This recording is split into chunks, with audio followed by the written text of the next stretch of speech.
ಗಂ ಗಣಪತಾಯೇ ನಮಃ. ಶ್ರೀ ಗುರುದೇವ ರುದ್ರಾಯ ನಮಃ.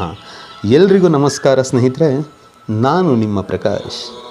ಸ್ನೇಹಿತರೆ, ಇಂದು ನಾನು ನಿಮಗೆ ಸ್ತ್ರೀ ಪುರುಷ ವಶೀಕರಣ ಮಂತ್ರ ಮತ್ತು ತಂತ್ರ ಎರಡನ್ನೂ ತಗೊಂಡು ಬಂದಿದ್ದೀನಿ.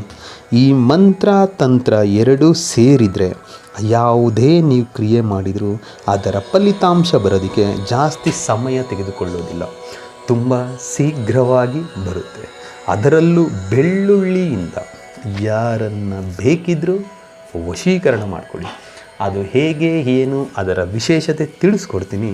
ಅದಕ್ಕೂ ಮುಂಚೆ ನನ್ನ ಚಾನಲನ್ನು ಸಬ್ಸ್ಕ್ರೈಬ್ ಮಾಡಿಲ್ಲ ಅಂದರೆ ಸಬ್ಸ್ಕ್ರೈಬ್ ಮಾಡಿ, ಲೈಕ್ ಮಾಡಿ, ಶೇರ್ ಮಾಡಿ, ಹಾಗೆ ಬೆಲ್ ಐಕಾನ್ ಬಟನ್ ಪ್ರೆಸ್ ಮಾಡೋದನ್ನ ಮರಿಬೇಡಿ. ಏಕೆ ಅಂದರೆ ಮುಂದೆ ನಾನು ಏನು ವೀಡಿಯೋಸ್ ಬಿಡ್ತೀನೋ ಅದು ಎಲ್ಲರಿಗಿಂತ ಮುಂಚೆ ನಿಮಗೆ ಬಂದು ಸೇರುತ್ತೆ. ಸ್ನೇಹಿತರೆ, ಮೊದಲನೆಯದಾಗಿ ಈ ಕ್ರಿಯೆಯನ್ನು ನೀವು ಶುಕ್ರವಾರದ ದಿನ ಮಾಡಬೇಕಾಗುತ್ತೆ. ಶುಕ್ರವಾರದ ದಿನ ಮಾಡೋದಕ್ಕೆ ನಿಮಗೆ ಒಂದು ದಪ್ಪನ್ ಆದಂಥ ಬೆಳ್ಳುಳ್ಳಿಯ ಎಸಳು ಬೇಕಾಗುತ್ತೆ. ಬೆಳ್ಳುಳ್ಳಿಯ ಎಸಳನ್ನು ಬಿಡಿಸಿಕೊಂಡು ಶುಕ್ರವಾರದ ದಿನ ದೇವರ ಮನೆಯಲ್ಲಿ ಉತ್ತರ ದಿಕ್ಕಿಗೆ ಮುಖ ಮಾಡಿ ಕುಳಿತುಕೊಂಡು ಸಮಯ ಬೆಳಗ್ಗೆ ಸೂರ್ಯ ಉದಯದಿಂದ ಸಂಜೆ ಸೂರ್ಯ ಅಸ್ತದವರೆಗೂ ಯಾವಾಗ ಬೇಕಿದ್ರೂ ಮಾಡಿ. ಏನು ಮಾಡಬೇಕು? ಬೆಳ್ಳುಳ್ಳಿಯ ಮೇಲೆ ಮೊದಲಿಗೆ ನಿಮ್ಮ ಹೆಸರನ್ನು ಬರೆಯಿರಿ ಮತ್ತು ಅವರ ಹೆಸರನ್ನು ಬರೆಯಿರಿ.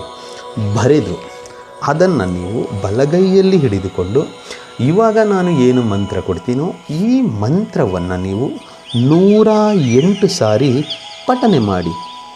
ಪಠನೆ ಮಾಡಿ ಮುಗಿದ ಮೇಲೆ ಆ ಬೆಳ್ಳುಳ್ಳಿಯನ್ನು ಶುಭ್ರವಾದಂಥ ನೀರಿನಲ್ಲಿ ನೆನೆಸಿ ಇಟ್ಟುಬಿಡಿ ಅವತ್ತರ ರಾತ್ರಿ.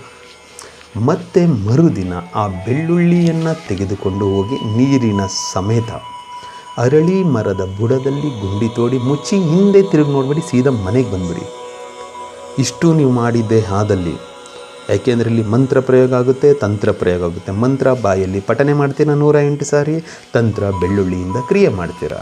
ಇವೆರಡನ್ನು ಮಾಡೋದ್ರಿಂದ ಅವರು ಎಂಥ ಪ್ರಚಂಡ್ರೇ ಆಗಿರಲಿ, ನಿಮ್ಮಿಂದ ಎಷ್ಟೇ ದೂರ ಇರಲಿ, ನಿಮ್ಮನ್ನು ಎಷ್ಟೇ ಅವರು ಅವಾಯ್ಡ್ ಮಾಡ್ತಾ ಇರಲಿ, ಅವರೇ ನಿಮ್ಮ ಹತ್ರಕ್ಕೆ ಓಡಿ ಬರ್ತಾರೆ, ನನಗೆ ನೀನು ಬೇಕು ಅಂತ ಹೇಳ್ತಾರೆ. ಅದಕ್ಕೆ ಮಂತ್ರ ಹೀಗಿದೆ: ಮುಖ ಹೃದಯಂ ಮಂ ಹಮ್ಮುಖಿ ಆಕರ್ಷಯ ಆಕರ್ಷಯ ಸ್ವಾಹ. ಮಂತ್ರ ಇನ್ನೊಮ್ಮೆ ಹೇಳ್ತೀನಿ ನೋಡಿ ಸ್ನೇಹಿತರೆ. ಮುಖ ಹೃದಯಂ ಮಂ ಹಮ್ಮುಖಿ ಆಕರ್ಷಯ ಆಕರ್ಷಯ ಸ್ವಾಹ. ಅಮುಖಿ ಅನ್ನೋ ಜಾಗದಲ್ಲಿ ಅವರ ಹೆಸರನ್ನು ಸೇರಿಸಿಕೊಳ್ತಾ ಮಂತ್ರ ಪಠನೆ ಮಾಡಿ. ಖಂಡಿತ ನಿಮಗೆ ರಿಸಲ್ಟ್ ಸಿಕ್ಕೇ ಸಿಗುತ್ತೆ.